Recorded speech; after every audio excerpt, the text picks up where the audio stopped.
Welcome back to Totally Based. I'm Joey Gaskin, and the footage that you're seeing right now has no sound. So it comes from Vivek's X account, and this took place yesterday. He was met by a group of protesters at a coffee shop where he was having a campaign event, and some of them were being a bit rowdy. I don't know if you guys can see it. I'll pause it right here. But there's a car on the left who's about to stick their hand out the window to give him a middle finger.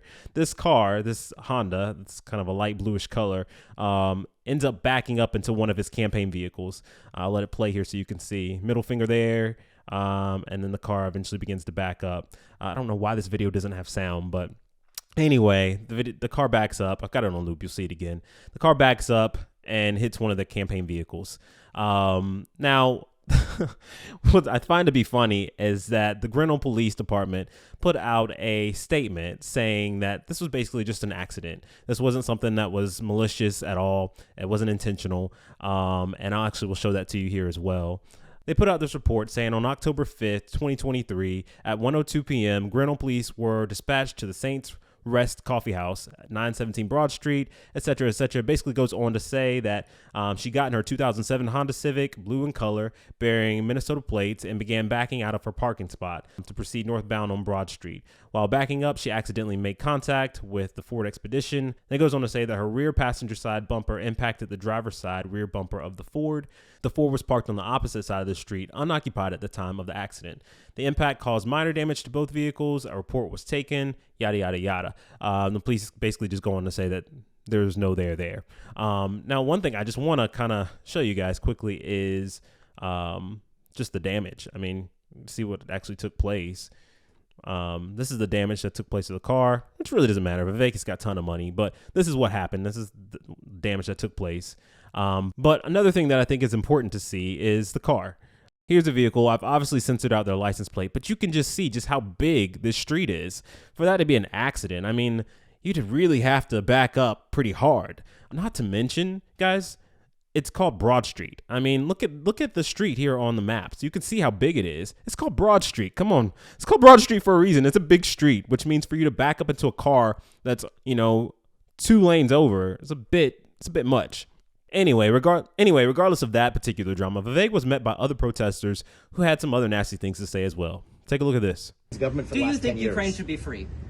Ukraine should be a sovereign nation. Absolutely. So how is the U.S. But I also think how is the U.S. negotiate negotiate a path to peace that allows And Ukraine what to is come out that with its path to sovereignty peace? intact. Well, What NATO, does that sovereignty look like to you? a hard commitment that NATO will not admit What does Ukraine. that sovereignty look like to you? A hard commitment that What does NATO. that sovereignty look like to you? He's answering the question. Whenever you're, tell me when you're done, and then I'll answer the question. Yeah, answer the question. NATO will not admit Ukraine to NATO, and should not admit Ukraine to Why NATO. not? Because we made a commitment in 1990, and I believe in standing by our commitments, that NATO would not expand 1 inch, not 1 inch past East Germany. And the That's what same James Baker commitment told Russia Gordon made a Davidson. commitment that it would not expand its territory. And so that's the We're answer. not. What I want to say is I'm very glad that young people are engaged Answer the and question. passionate about these issues. So the Answer fact the of the matter is, I believe we have to stand by our commitments, but the job of the U.S. president is to look after U.S. interests and have a reasonable path to peace. And I think the path that we're on right now is not going to be good for Ukraine. It's not going to be good for America.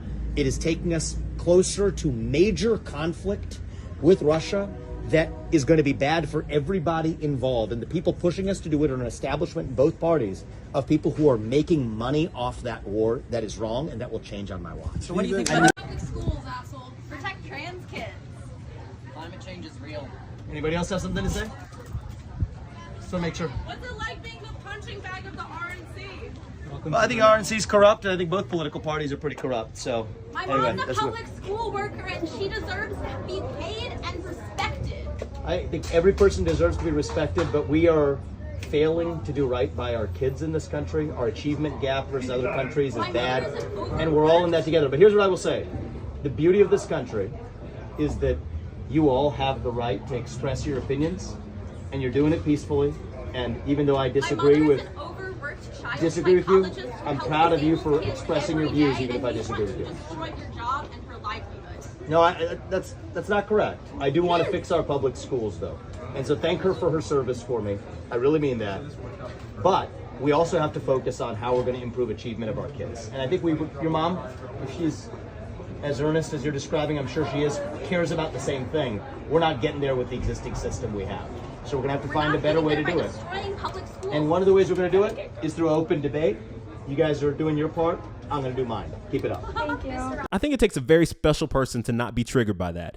I mean, if someone's coming at you and they're saying F you and they're calling you an asshole and all these different things, like at some point you're like, dude, you don't even know me. Like I'm here I'm campaigning. I have the right to do that. And you were out here calling me names. And I don't know. I think for me, I would honestly have a hard time with that. I saw Vivek on the Breakfast Club and this woman she was up there clowning. She's just saying dumb stuff to him to just kind of get a rise out of him. And man, I'm trying to tell you, like, there were multiple times I just wanted to wring her neck. So I don't know how he does it. He has to feel those feelings, but still be able to keep a straight face and like remember what he's doing and why he's doing it. So kudos to him. But I will say, while he was in Iowa, he didn't let it all be doom and gloom. He had a great campaign event that night. They had an amazing drone show where they had this cool QR code up in the sky that you could actually scan. Take a look for yourself. We fight for the truth. We fight for the truth and we stand up for the truth. This is our 1776 moment. That is what won us the American Revolution. That is what reunited us after the Civil War.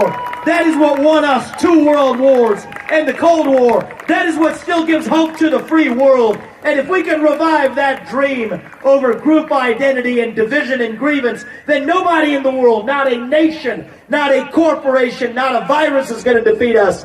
That is what American exceptionalism is all about. And that is what we together will revive to save our great nation. Thank you all. God bless you. So there you have it, guys. Can't always be sunshine and rainbows, but heck, look what they're doing to Trump. Guess it's pretty much par for the course. If you like this video, you like the content that I'm bringing to you, like, comment, share, subscribe. I'll see you guys in the next video. Peace.